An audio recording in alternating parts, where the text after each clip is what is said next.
महेंद्र सिंह जी से साल दर साल हम चर्चा करते रहे हैं।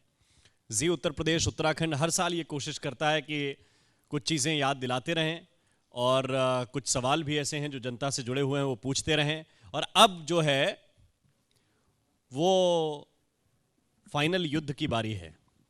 तो महेंद्र जी, कितने तैयार हैं आप अपने डिपार्टमेंट के काम को लेकर, सरकार के ओवरऑल काम को लेकर? युद्ध के मैदान में उतरे हुए हैं सभी महारथी आपके।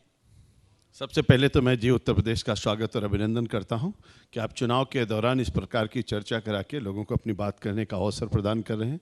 और बहुत बड़ी बात आपने कही है, हर कोई व्यक्ति चाहता है कि विकास, चतुर्दिक विकास और तेज गति से विकास हो, और उसी को लेकर के आदरणीय योगी आदित्यनाथ जी ने जिस तरीके से उत्तर प्रदेश में बदलाव लाए हैं और नए भारत का नया उत्तर प्रदेश जो बन रहा है और भारत का नंबर 1 का राज्य बनाने के दिशा से आगे बढ़ रहे हैं, हर किसी के मन में इच्छा है कि मेरा उत्तर प्रदेश भी $1 ट्रिलियन का इकोनॉमी का उत्तर प्रदेश बने।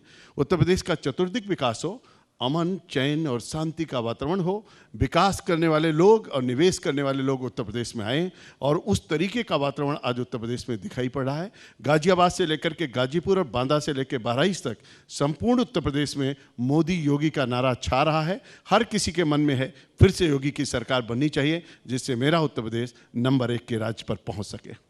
अखिलेश यादव को क्यों बार बार फिर ये लगता है कि बुलडोजर सबसे आपत्ति होती है? उन्होंने चिट्ठी भी लिख दी कि उनको माफिया, गुंडा, मवाली क्यों कहते हैं आप लोग? देखिए, पूरी तरीके से अखिलेश यादव डर गए हैं, पलायन कर रहे हैं। जैसे गुंडे और माफियाओं ने और आतंकियों ने पलायन किया है, उसी तरीके से अखिलेश की हिम्मत नहीं पड़ी कि वो आजमगढ़ की तरफ जा पाए, और आजमगढ़ के जनता ने उनको खदेड़ा है तो अब उधर की तरफ भागे हैं। और जब से एसपी सिंह बघेल वहाँ पर आए हैं तब से उनकी हवाइयाँ उड़ गई हैं। अब उनके पास शब्द भी नहीं है, कुछ कह नहीं सकते, मुद्दे कोई है नहीं। सारे मुद्दों को आदरणीय योगी जी ने समाप्त कर दिया है। डर उनको सता रहा है। जब से उन्होंने जिन्ना का जिंदाबाद लगाया है, जब से पाकिस्तान का जिंदाबाद उनके कार्यकर्ताओं से, अपने कार्यकर्ताओं से उन्होंने बुलवाया है, और जब से जेल में बंद अपराधियों को उन्होंने टिकट दिया है, और जिससे आतंक फैलाने वाले लोगों को उन्होंने आगे किया है, और उन्होंने राम भक्तों पर जो गोली चलवाई थी उसका एहसास अब उनको सता रहा है, तो निश्चित रूप से वो अब डर और घबरा गए हैं। इसलिए अब उनको बोलने के लिए कुछ बचा नहीं हुआ। लेकिन उत्तर प्रदेश की जनता अब आगे आगे है, भारतीय जनता पार्टी पीछे पीछे है। यानी यह चुनाव उत्तर प्रदेश की जनता जनार्दन लड़ रही है, और सबके मन में इच्छा है कमल का फूल खिले, 350 के पार भारतीय जनता पार्टी पहुंचे, और फिर से योगी आदित्यनाथ जी आपको रोकने के लिए जयंत चौधरी को अपने साथ में ले लिया पश्चिमी उत्तर प्रदेश में। इसके पहले भी उन्होंने रोकने के लिए बहुत बड़े बड़े लोगों को साथ में लिया था, और उसमें बहुत अच्छे अच्छे गीत भी चले थे। उत्तर प्रदेश की जनता ने बहुत अच्छी तरीके से देखा है 2017 के चुनाव में साथ में किसको लिया, 2019 के चुनाव में किसको साथ में लिया, और फिर से साथ में लिया है। लेकिन जनता जिसके साथ है, विजय उसके हाथ है। इसलिए जनता भारतीय जनता पार्टी के साथ है और विजय भारतीय जनता पार्टी के साथ है। ठीक है, आप कह रहे हैं जनता आपके साथ है, लेकिन फिर आपको बार बार घूम के वहीं क्यों आना पड़ता है कि जिन्ना पे आप लौट के आ रहे हैं, पाकिस्तान पे आप लौट के आ रहे हैं? विपक्ष के लोग ये कह रहे हैं कि इसके बिना बीजेपी चुनाव जीत ही नहीं सकती। देखिए, हम तो सांस्कृतिक राष्ट्रवाद पर खड़े हैं। हम तो भगवान राम का भव्य मंदिर बने उसके साथ हैं। हम लोगों ने बाबा विश्वनाथ का कॉरिडोर आदरणीय मोदी जी और योगी जी ने बनाया, हम उसके साथ हैं। हम दिव्य कुंभ और भव्य कुंभ के साथ हैं। हम कांवरियों के ऊपर पुष्प वर्षा के साथ हैं। हम अमन, चैन और शांति के साथ हैं। हम तो विकास चाहते हैं, और इसीलिए हम लोगों ने 341 किलोमीटर की पूर्वांचल एक्सप्रेस वे बनाया। 594 किलोमीटर की हमारी गंगा एक्सप्रेस वे का शुरुआत हो चुका है, और 247 किलोमीटर की बुंदेलखंड एक्सप्रेस वे बन रही है। लिंक एक्सप्रेस वे बन रही है। रोड कनेक्टिविटी में उस समय उत्तर प्रदेश नंबर 1 के स्थान पर जा रहा है, और इसीलिए हम लोगों ने 70 सालों में 12 मेडिकल कॉलेज और 4.5-5 सालों में 33 मेडिकल कॉलेजों का लोकार्पण हो चुका है, और 59 मेडिकल कॉलेज बन रहे हैं। बड़ी बात है कि आजाद भारत में उत्तर प्रदेश में केवल 2 एयरपोर्ट संचालित थे, आज की तारीख में 9 एयरपोर्ट संचालित हो गए हैं। 13 पर काम चल रहा है। एयर कनेक्टिविटी हो, रेल कनेक्टिविटी हो, रोड कनेक्टिविटी हो, मेट्रो कनेक्टिविटी हो, सब में उत्तर प्रदेश नंबर 1 के साथ पर है। हम तो विकास के साथ पर हैं। वो कहते हैं कि देखिए, आप कर तो रहे हैं, लेकिन सारी बुनियाद हमारी है। जब शिलान्यास हुआ पूर्वांचल एक्सप्रेसवे का, तो अब एक तस्वीर लेकर आए कि हमने शिलान्यास किया था। वो कह रहे हैं आप लोग सिर्फ फीता काटते हैं, फीता जीवी हो गए हैं। अरे उनको बताना चाहिए कि उन्होंने ही शुरुआत किया आतंकियों को छोड़ने का। उनको बताना चाहिए कि गुंडे, माफिया और दबंगाइयों का, राजनीति का अपराधीकरण उन्होंने किया, उनके साथ तो खड़े थे, ये भी तो उनको बताना चाहिए। और उन्होंने जिस तरीके से पूरे उत्तर प्रदेश में दंगा कराया, दंगाइयों के साथ खड़े रहे, और दंगाइयों को हेलीकॉप्टर से लेकर के आकर के अपने दरबार में उनको जब बैठाया, तो ये भी उनके साथ थे। इसकी भी शुरुआत किया, जरा उसको भी अच्छे ढंग से बताना चाहिए। लेकिन वो तो कह रहे हैं शुरुआत कि आप करते डरा हुए रहे हैं। उनको याद दिलाना चाहिए, उनको याद करना चाहिए कि पूरे उत्तर प्रदेश को आग में झोंक रहे थे जब, तो उस समय भी उनका शुरुआत करने वाले यही थे। और उत्तर प्रदेश की जनता जनार्दन इन सब चीज़ों को भूली नहीं है, और सबको ये पता है ये नई सपा नहीं वही सपा है, और इसलिए हर कोई तैयार है इनको माकूल जवाब देने के लिए। सबकी जवानतें जब्त होंगी, 350 के पार हम लोग जाएंगे, और फिर से योगी आदित्यनाथ जी के वो तो कह रहे हैं कि ये डरा रहे हैं, मैं समाजवादी पार्टी का ही डरा रहे हैं। नहीं, डर रहे हैं, घबरा रहे हैं उनके। आप देखें तो मैंने तो देख करके ताजुब किया, एक उत्तर प्रदेश का पूर्व मुख्यमंत्री, एक पार्टी का राष्ट्रीय अध्यक्ष मीडिया पैनलिस्ट से लड़ जाए, हर चैनल पे जाकर के झगड़ जाए, तो इससे ये प्रतीत हो रहा है जो हारता रहता। हम लोगों को ट्रेनिंग दी गई, हम तो बहुत छोटे कार्यकर्ता से आप लोगों के बीच में बैठे हुए हैं, हम लोग ये मानते थे, हमारे लोगों के यहाँ कहा जाता था कि जब कोई प्रत्याशी लड़ने और झगड़ने लगे और जब इस तरीके का माहौल बन जाए तो ये मान लेना कि वो चुनाव हार रहा है। रामगोपाल यादव राज्यसभा सांसद हैं, उन्होंने फिर अयोध्या का जिक्र किया सदन में। उन्होंने कहा कि देश के गृह मंत्री ये कहते हैं कि हम मंदिर रोक देंगे अगर सत्ता में आएंगे, लेकिन अगर हम सत्ता में आए तो अखिलेश यादव बीजेपी से तेज राम मंदिर का निर्माण कराएंगे। देखिए, ये बात जब राम भक्तों पर गोली चल रही थी सबको याद है, परिंदा पर नहीं मार सकता ये भी सबको याद है। सबको याद है हल्ला बोल, सबको याद है दैनिक जागरण पर हल्ला बोल, सबको याद है गवर्नर हाउस पे हल्ला बोल, सबको याद है चौक से लेकर के और हमारे महात्मा गांधी की प्रतिमा तक जब हजारों लोग हाथों में तलवार लेके आ रहे थे, ये भी सबको याद है। सबको पता है कि खुली दुकान तुम्हारी है और बंद दुकान हमारी है, इसको कोई भूला नहीं है, ये भी सबको याद है। और इसलिए उनके चरित्र क्या है सबको पता है। बदायूं में कलुआ गिरोह ने किस तरीके से ट्रैक्टर चलाया था ये भी सबको याद है। लोगों की किडनी किस तरीके से बेची गई थी ये भी सबको याद है। निठारी नरकंकाल कैसे हुआ था ये भी सबको याद है। पूरा उत्तर प्रदेश जब जल रहा था वो भी सबको याद है। कोई भी त्योहार हम लोग ठीक से मना नहीं पा रहे थे ये भी सबको याद है। सबको पता है कि किस तरीके से भगवान कृष्ण की जन्माष्टमी बंद कर दी गई थी ये भी सबको याद है। कांवरिया पर रोक क्यों लगाया गया था ये भी सबको याद है। उत्तर प्रदेश की सड़कों पर जिस तरीके का तांडव 2017 से पहले हुआ ये सबको याद है। और इससे निश्चित होता है कि ये जब कभी आएंगे, वैसे तो कोई संभावना दूर दूर तक नहीं है, तो कोई भी व्यक्ति अपना नेचर और सिग्नेचर नहीं बदलता है। इसीलिए हम कहते हैं कि वही सपा है, वही सपा है और जनता इसको देख रही है और इसलिए हर कोई कमल का फूल खिलाने के लिए आतुर है। ठीक है, लेकिन क्या इन सब के बीच में जो मूल विषय जनता के हैं वो नगण्य हो जाएंगे, छुप जाएंगे? महंगाई का विषय है, रोजगार का विषय है, मोदी जी ने कहा सबका साथ, सबका विकास, सबका विश्वास, सबका प्रयास। और मोदी जी ने कहा नहीं, करके दिखाया। योगी जी ने कहा, सबसे पहले कुर्सी पर बैठे तो इनका पहला आदेश क्या था? आतंकियों को छोड़ने का। और योगी का पहला आदेश क्या था? उठाकर देख लीजिएगा, उन्होंने सबसे पहले सिग्नेचर 86 लाख किसानों के कर्जा माफ करके 36,000 करोड़ रुपए का कर्जा माफी किया। पहला आदेश योगी जी ने पारित किया, यानी विकास की गति को बढ़ाने के लिए किसान हमारा भगवान है, उस दिशा में आगे बढ़ाने का कदम किया। 1,42,000 करोड़ गन्ना किसानों का भुगतान करना। कोरोना के दौरान पूरे भारत की चीनी मिलें बंद हो गई और उत्तर प्रदेश की चीनी मिलें को चलाना और ये कहना कि जब तक खेत में गन्ना है तब तक चीनी मिलें चलती रहेंगे। मैं समझता हूं कि विकास की धुरी को तेज तरीके से चलाने का काम आदरणीय योगी आदित्यनाथ जी ने आदरणीय प्रधानमंत्री नरेंद्र भाई मोदी जी के आशीर्वाद से जिस तरीके का किया है, 5 सालों में उत्तर प्रदेश की पूरी तरीके से नक्शा बदल करके रख दिया। आज हर कोई कहता है अगर उत्तर प्रदेश नहीं देखा तो कुछ नहीं देखा, यानी योगी का उत्तर प्रदेश जरूर देखना चाहिए। और योगी की तारीफ मैं नहीं, ऑस्ट्रेलिया का सांसद भी कर रहा है, विश्व स्वास्थ्य संगठन भी कर रहा है, अब तो पूरी दुनिया में चर्चा चल रही है। और इसलिए मोदी जी का आशीर्वाद हो और योगी जी का काम हो और निश्चित रूप से जनता उसके साथ हो, तो हम ये मानते हैं पूरी तरीके से कि आने वाले दिनों में कमल का फूल खिलेगा और 350 के पार जाएंगे और फिर से योगी आदित्यनाथ जी के समाजवादी पार्टी कहती है कि आप काशी, अयोध्या, मथुरा, वृंदावन इससे ऊपर नहीं आ रहे हैं। आरोप लगाते हैं कि आप पोलराइजेशन कर रहे हैं और खुद यूपी के मुख्यमंत्री ने मथुरा में कहा कि अयोध्या में मैं हमेशा कहता हूं कि धर्म, अध्यात्म, संस्कृति, संस्कार, विचार, व्यवहार एक कभी किसी व्यक्ति को छोड़ना नहीं चाहिए, किसी संस्था को नहीं छोड़ना चाहिए। हम जहाँ की हवा लेते हैं, जहाँ का हम पानी पीते हैं, जहाँ के हम सांस लेते हैं, ये हमारा दायित्व बनता है। मेरा सांस्कृतिक राष्ट्रवाद मेरे लिए सर्वोपरि है और इसलिए हजारों लाखों करोड़ की श्रद्धा का केंद्र है भगवान श्री राम का भव्य मंदिर। हम सबके आस्था और विश्वास का केंद्र है बाबा विश्वनाथ की नगरी। लाखों लोग, भारत नहीं दुनिया के लोग मथुरा वृंदावन में नंगे पैर टहलते हैं, उसकी रज को उठा करके हम माथे को लगाते हैं। मेरे लिए गर्व और गौरव का विषय है। वो हमारे आस्था का और विश्वास का और श्रद्धा का केंद्र है। भगवान हमारे लिए सर्वोपरि हैं, इनके लिए आतंकवादी सर्वोपरि है, हमारे लिए, इनके लिए पूरी तरीके से अपराधियों का साथ सर्वोपरि है। और इसलिए हम लोग कहते हैं ये जातिवाद करते हैं, हम राष्ट्रवाद करते हैं, इसलिए राष्ट्रवाद हमारे लिए सर्वोपरि है। उसके साथ भारतीय जनता पार्टी चलती है और आगे भी चलती रहेगी। हम उसके साथ साथ विकास को भी तेज गति से आगे बढ़ाते हैं। वो तो ये कहते हैं आप जल शक्ति मंत्री हो, कहते हैं बुंदेलखंड में अभी पानी सब जगह नहीं पहुंचा, नहरें नहीं सही हुई, अभी भी आरोप लगाते हैं। जबकि देखिए, रहीमन पानी राखिए, बिन पानी सब सून, पानी गए न उबरे मोती मानस चून। कितनी बड़ी बात है कि आजाद भारत में पहली बार भारत के प्रधानमंत्री ने जल शक्ति मंत्रालय का गठन किया, पानी की चिंता किया। और 3 तरीके का पानी है, एक तरीके का पानी नहीं है। पानी है घटते हुए जलस्तर को रोकना और उसको बढ़ाना। दूसरा पानी है प्रधानमंत्री कृषि सिंचाई योजना के तहत हर घर खेत को पानी पहुंचाना। और तीसरा है जल जीवन मिशन। तो अटल भूजल योजना भी होगी, प्रधानमंत्री कृषि सिंचाई योजना भी होगी, जल जीवन मिशन भी होगा। और मैं आपको बताना चाहता हूं, जी हमारा बहुत बड़ा चैनल है, बहुत बड़ा प्लेटफॉर्म है, कोई सामान्य प्लेटफॉर्म नहीं।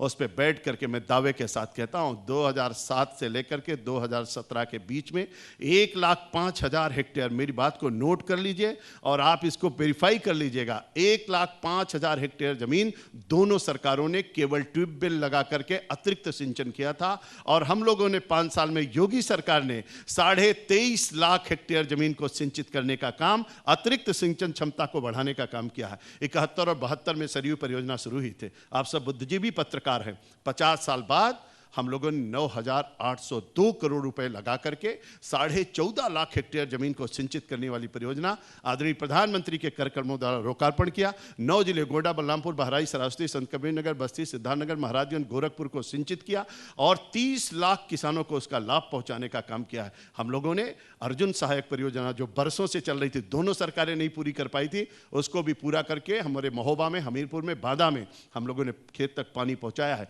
बड़ी बड़ी बाण सागर परियोजना मिर्जापुर और सोनभद्र को दिया है। बुंदेलखंड में इनके जमाने में ट्रेन से पानी आता था, पीने के लिए पानी नहीं था। 5 सालों में अगर एक आवाज कहीं से उठी हो, हम लोगों ने हर घर जल योजना में 9,500 करोड़ की परियोजना के माध्यम से सरफेस वाटर और ग्राउंड वाटर के माध्यम से काम को कर रहे हैं। बहुत तेजी के साथ पानी पहुंचा रहे हैं। और जब सरकार बनी थी तो 1.3% पर नल से जल कनेक्शन उत्तर प्रदेश में था। आज की तारीख में 17% पर हमने पहुंचाया है। और हम लोगों ने तय किया है, आदरणीय प्रधानमंत्री जी का जो सपना है कि 2024 से पहले हर घर को नल से जोड़ेंगे उत्तर प्रदेश, उसके पहले पूरे उत्तर प्रदेश में हम हर गांव को, इस समय 50,000 पंचायतों में काम चल रहा है, 50,000 पंचायतों में, और जल्दी से जल्दी हम लोग शुद्ध पेयजल लोगों के घर तक पहुंचाएंगे और मोदी और योगी के सपनों का उत्तर प्रदेश बनाएंगे। ठीक है, लेकिन एक सवाल ये भी कि अब इतना राम राज्य आ चुका है जितना आप समझा रहे हैं, बहुत से कैंडिडेट्स के तो टिकट काट दिए, कई मंत्रियों के टिकट काट दिए, तो सारा भारतीय जनता पार्टी उधर ही है, मोदी योगी, और इसके नीचे कोई क्रेडिट नहीं। भारतीय जनता पार्टी दुनिया की सबसे बड़ी पार्टी है। हर कोई काम करता है, हर किसी को अवसर मिलना चाहिए और ये पार्टी का अपना अधिकार है। हम किसको लड़ाएंगे, किसको नहीं लड़ाएंगे, किसको कहाँ काम देंगे, किसको संगठन में लगाएंगे, किस प्लेटफॉर्म पर किसको काम करना, इसको निश्चित करने का अधिकार भारतीय जनता पार्टी के शीर्ष नेतृत्व को है। और शीर्ष नेतृत्व जो कहता है, पार्टी में अनुशासन देखिए, आप पार्टी के कार्यकर्ताओं की निष्ठा देखिए, उनकी ईमानदारी देखिए कि हर कार्यकर्ता एकजुट होकर के कमल के फूल के लिए काम कर रहा है। प्रत्याशी कौन है ये दूसरे नंबर पर होता है, कमल का फूल ही हमारा प्रत्याशी है, वही हमारा सब कुछ है। इसलिए मोदी हमारे नेता हैं, योगी हमारे नेता हैं, कमल का फूल हमारा निशान है और हर कार्यकर्ता उसके साथ है और जनता उसके साथ है। आप कहां से लड़ेंगे? मैं संगठन का कार्यकर्ता हूं, काम कर रहा हूं। सब लोग चुनाव ही लड़ेंगे तो काम कौन करेगा? हम सब लोग मिलकर के चुनाव को जिताएंगे। बीच में चर्चा थी कि आप लड़ेंगे चुनाव। अरे मैं कार्यकर्ता हूं, जिस भूमिका में पार्टी रखेगी उस भूमिका में काम करेंगे। पार्टी के बदौलत ही मेरा नाम है महेंद्र सिंह, माने कुछ नहीं। भारतीय जनता पार्टी में हूं इसलिए महेंद्र सिंह का नाम है, अन्यथा महेंद्र माने कुछ नहीं होता। और पार्टी हमारे लिए सर्वोपर है। आदरणीय मोदी जी ने कहा बीजेपी मेरी माँ है, और मैं बीजेपी मेरी माँ है तो मैं उसका बेटा हूं, और बेटे का दायित्व बनता है कि माँ के लिए सब कुछ करे, और उस काम को हम लोग करने के लिए। थोड़ी देर पहले जी मीडिया पर अपर्णा यादव ने भी कहा कि परिवार से बड़ा राष्ट्रवाद होता है, राष्ट्र होता है। निश्चित रूप से अपर्णा बहुत अच्छी है। अपर्णा की पढ़ाई लिखाई, संस्कार, बोली, भाषा, व्यवहार सब कुछ अलग है। उसका तेवर, उसका कलेवर कितना अच्छा प्यारा है। एक प्यारी सी बहन है, वो कितने अच्छे से काम करती है। उसके हर शब्द के चयन को आप देखिए तो आपको लगेगा कि वास्तव में गलत जगह पे बेचारी थी। भारतीय जनता पार्टी में आने के बाद अब उसको मन को भी अच्छा लग रहा है, लोगों को भी अच्छा लग रहा है। तो एक अच्छे कार्यकर्ता के रूप में अपर्णा बहुत अच्छा काम करेंगे और निश्चित रूप से अपर्णा का भविष्य भी बहुत अच्छा होगा। बहुत अच्छा सब कुछ चल रहा है आप बता रहे हैं, लेकिन बहुत से मंत्री हैं जो छोड़कर दूसरी तरफ चले गए। यहाँ पे रहते तो शायद आप उन्हें फिर से चुनाव लड़ाते, लेकिन ऐसा क्यों? क्या उनको लग रहा है कि हवा उस तरफ की बह रही है? अगर कोई मशीन होती और आज उनसे लगा करके पूछते तो वो कहते कि बहुत बड़ी गलती हो गई हमसे। ये घूमते वाले लोग कुछ घुमक्कड़ टाइप के लोग होते हैं। हमारे यहाँ उत्तर प्रदेश में भी ऐसे घुमक्कड़ लोगों की बातें में कहा जाता है, लेकिन उन्होंने कितनी बड़ी भूल की अब उनको एहसास हो रहा है। भारतीय जनता पार्टी बहुत बड़ी पार्टी है और यहाँ से जाने के बाद लोगों का हश्र क्या होता है पता चलेगा। और मैं ज़्यादा कुछ कहना नहीं चाहता हूँ, लेकिन अगर इतनी हिम्मत थी तो जो यहाँ से गए थे अपने सीट पर चुनाव लड़ लिए होते। वो भी तलाश कर रहे हैं कि कहीं सुरक्षित जमीन मिल जाए, लेकिन जमीन मिलने वाली नहीं। आप देख लेना उनको जो बगल से भी सीट मिली है वहाँ से भी वो चुनाव पूरी तरीके से हारेंगे।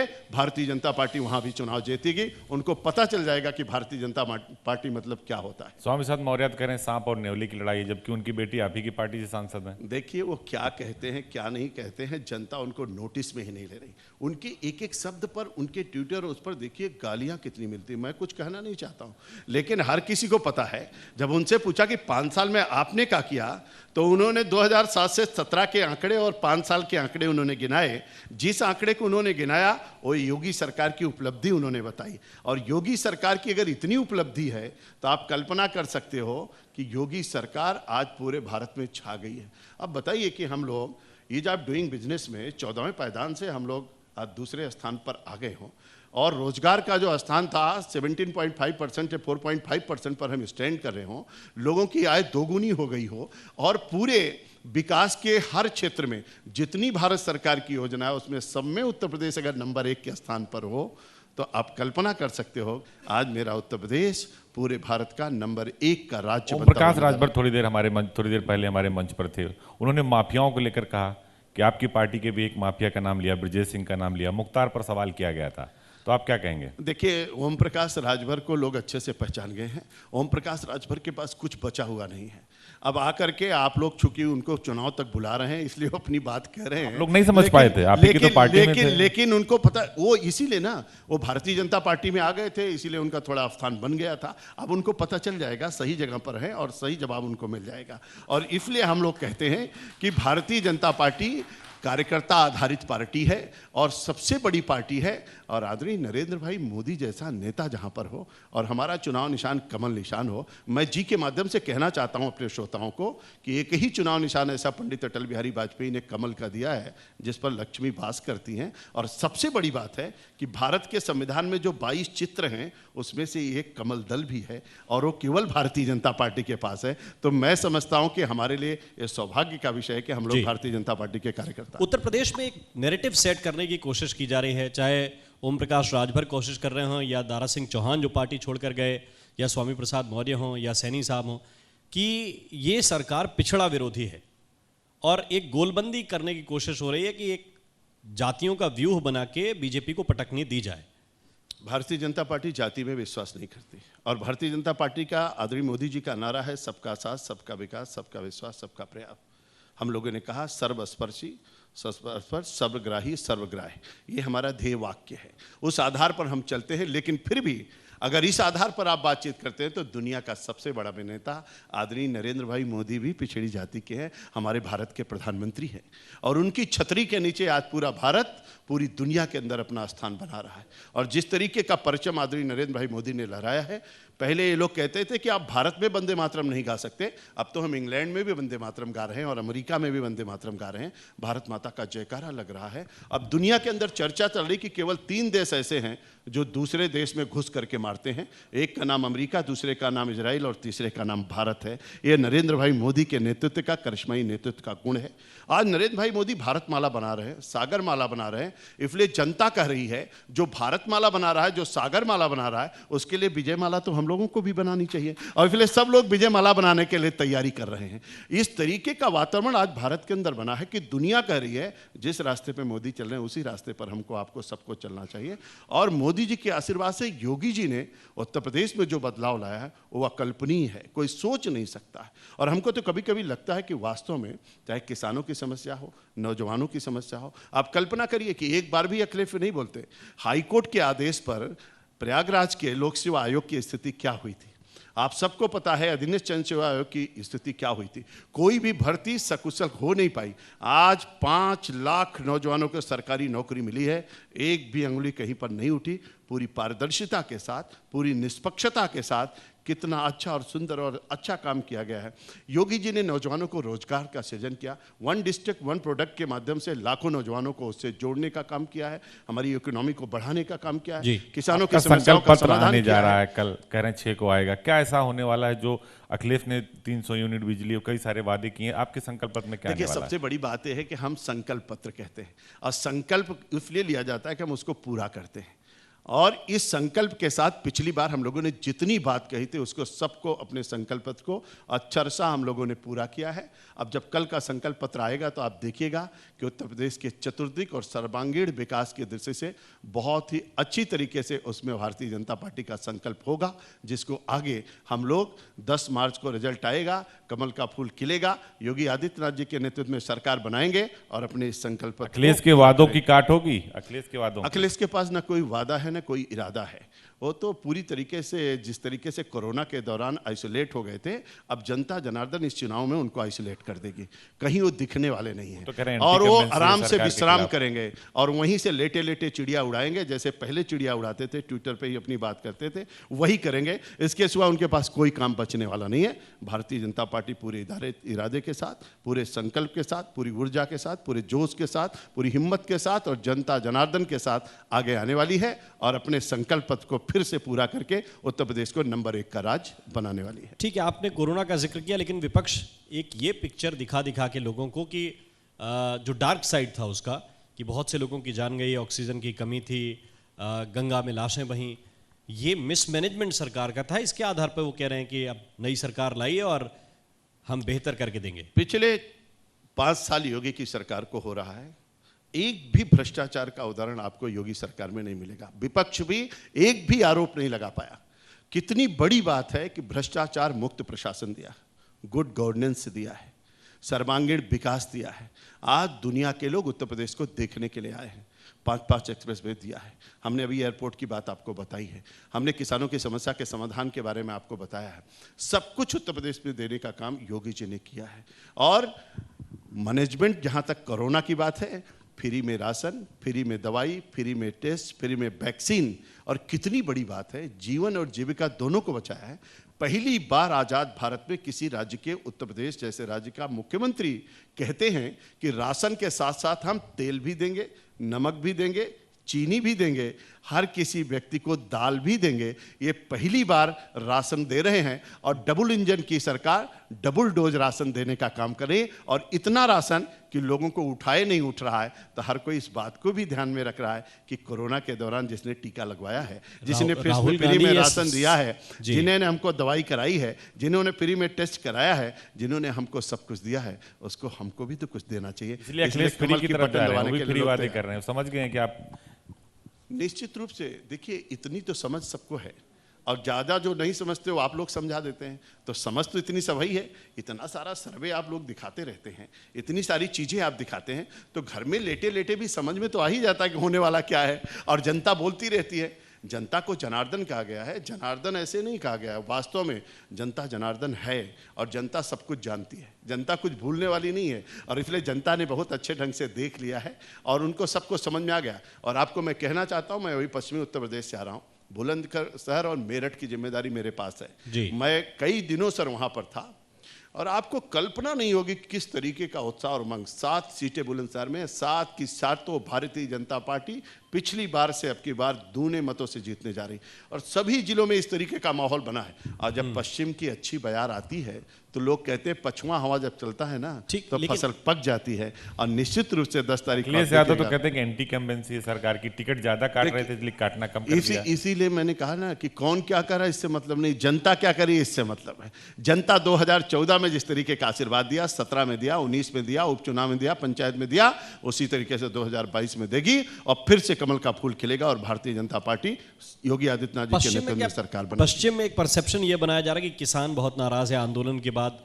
क्या, चूंकि आपने खुद बताया कि बुलंदशहर और मेरठ दोनों देख रहे हैं, इस बेल्ट में क्या सबसे ज्यादा डैमेज होगा बीजेपी को? पूरी तरीके से किसान, नौजवान, महिलाएं, अगड़ा, पिछड़ा, दलित, और मैं दलित शब्द यूज कर रहा हूँ, जाटो शब्द यूज कर रहा हूँ, पूरी की पूरी तरीके से सब भारतीय जनता पार्टी के साथ है। और हर कोई चाहता है कि कमल का फूल खिले। पश्चिमी उत्तर प्रदेश में जिस तरीके की अराजकता थी, गुंडागर्दी थी, दंगा था, लोग घरों से छोड़ करके भाग रहे थे, आज 5 सालों में जिस तरीके से बेटी बहन और हमारी सुरक्षित हुई हैं, कानून का राज्य स्थापित हुआ, एक भी दंगा नहीं हुआ, सभी धर्मों के लोग अपना अपना धर्म त्यौहार मना पाए ठीक ढंग से, और आज सब लोग चाहते हैं अमन, चैन और शांति रहे, कानून का राज्य स्थापित हो। और इसलिए देश की हर कोई संसद में भारतीय उठा जनता कानून पार्टी, व्यवस्था को लेकर के असदुद्दीन ओवैसी तो प्रचार नहीं कर पा रहे, गोली चल जा रही है उनकी गाड़ी पे। देखिए ऐसा है कि पूरा उत्तर प्रदेश आपने देखा, इतने बड़े बड़े चुनाव हुए, कितनी शांतिपूर्वक चुनाव हुए, इतने बड़े बड़े त्योहार हुए, कितनी शांतिपूर्वक त्योहार हुए। एक भी जगह 5 सालों में कहीं छिटपुट घटना भी पूरे उत्तर प्रदेश के अंदर नहीं हुई। 24 करोड़ लोग आए। कानून अगर देखना है व्यवस्था, तो 24 करोड़ लोग कुंभ में स्नान करने के लिए आए, स्नान करके गए, आचमन किया, जलपान किया, स्नान किया, किसी को खरोच तक नहीं आई। इतना नायाब कानून व्यवस्था तो पूरी दुनिया के अंदर दिखाई नहीं पड़ेगा कि हम कहते हैं कि उत्तर प्रदेश की आज कानून का राज्य स्थापित हुआ है, जंगल राज का समापन हुआ है, और उत्तर प्रदेश का मान, सम्मान और स्वाभिमान वापस लौटा है। और इसीलिए उत्तर प्रदेश की जनता जनार्दन योगी जी के साथ है। लोग कह रहे हैं योगी है तो यकीन है, और मोदी है तो मुमकिन है, और योगी है तो शिक्षा है, योगी है तो चिकित्सा है, योगी है तो सुरक्षा है, इसलिए हम सब योगी के साथ हैं। नाम बदलने की बात करते हैं, सिर्फ आप नाम बदल देते हैं। देखिए, जिन लोगों ने आज से बहुत साल पहले अपमानित करने का काम किया है, उनके अंदर तो कोई, इनके अंदर तो कोई मान सम्मान स्वाभिमान बचा नहीं है। लेकिन भारतीय जनता पार्टी राष्ट्रवाद के आधार पर, मान सम्मान और स्वाभिमान के आधार पर, मेरे वेदों में, शास्त्रों में, उपनिषदों में, गीता में, रामायण में, महाभारत में, ऋग्वेद में, यजुर्वेद में, सामवेद में, अथर्ववेद में, सब जगह अयोध्या था। अब फिर से योगी जी ने अयोध्या किया है। मैं योगी जी को बधाई देता हूं, उनका अभिनंदन करता हूं। जनता जनार्दन उनके साथ है। और इसी तरीके से सब जगह प्रयागराज था, उसको फिर से प्रयागराज किया। ये हमारे लिए गर्व और गौरव का विषय है। ये नाम बदलना नहीं है, ये राष्ट्रवाद का प्रतीक है, ये राष्ट्रवाद का, सांस्कृतिक राष्ट्रवाद का उदाहरण है। ये नाम बदलना नहीं, ये मान सम्मान और स्वाभिमान का बढ़ाने वाला कदम है। इसलिए हर कोई योगी और मोदी के साथ है। सपा की लिस्ट में तो अब भी इलाहाबाद लिख के आ रहा है। मैं आपसे कह रहा हूं ना, उनकी तो सोच ही पाकिस्तान की है। वो पाकिस्तान जिंदाबाद लगाते हैं, उनको भारत से प्यार ही नहीं है। वो तिरंगों को मानते नहीं है, और सरदार पटेल को नहीं मानते। वो जिन्ना के नारा लगाते हैं, वो जिन्नाबाद बोलते हैं। उनका जो आदमी भारत माता को डाइन कहता है, उसको नेता मानते हैं। तो कोई भारत माता को डाइन कहता है, कोई जिन्ना का जिंदाबाद लगाता है, कोई पाकिस्तान का जिंदाबाद लगाता है। नहीं, अयोध्या को फैजाबादी नहीं, वो बोलते हैं, इसीलिए बोलते हैं ना, उनकी सोच ही ऐसी है। और नकारात्मक सोच के आधार पर चलने वाले लोगों को जनता माकूल जवाब देगी, माकूल जवाब देगी। हमारे प्रदेश अध्यक्ष जी हमारे बीच में हैं, बहुत स्वागत है। प्रदेश अध्यक्ष भारतीय जनता पार्टी स्वतंत्र देव सिंह जी हमारे बीच में है, बहुत बहुत स्वागत। एक अंतिम प्रश्न आपसे कि आप पश्चिमी उत्तर प्रदेश का प्रभार देख रहे हैं। नहीं, मैं केवल बुलंदशहर और मेरठ, मैं बुलंदशहर और मेरठ देख रहा हूँ।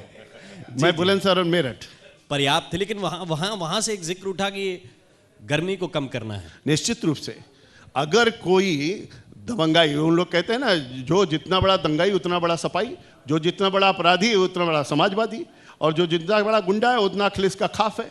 और ऐसे लोगों को जिन लोगों ने हमारे लोगों को कुछ कहने की कोशिश करेंगे, तो आदरणीय मुख्यमंत्री जी ने कहा कि 10 मार्च के बाद इनकी गर्मी शांत हो जाएगी, और हम तो मई और जून में भी शिमला बना देते हैं। और निश्चित रूप से योगी आदित्यनाथ जी ने कहा था कि गुंडे आगे आगे और बुलडोजर पीछे पीछे, और उसका पूरी तरीके से उत्तर प्रदेश में आपने देखा होगा कि ऐसे लोगों के ऊपर नकेल कसने का काम आदरणीय मुख्यमंत्री योगी आदित्यनाथ जी ने किया।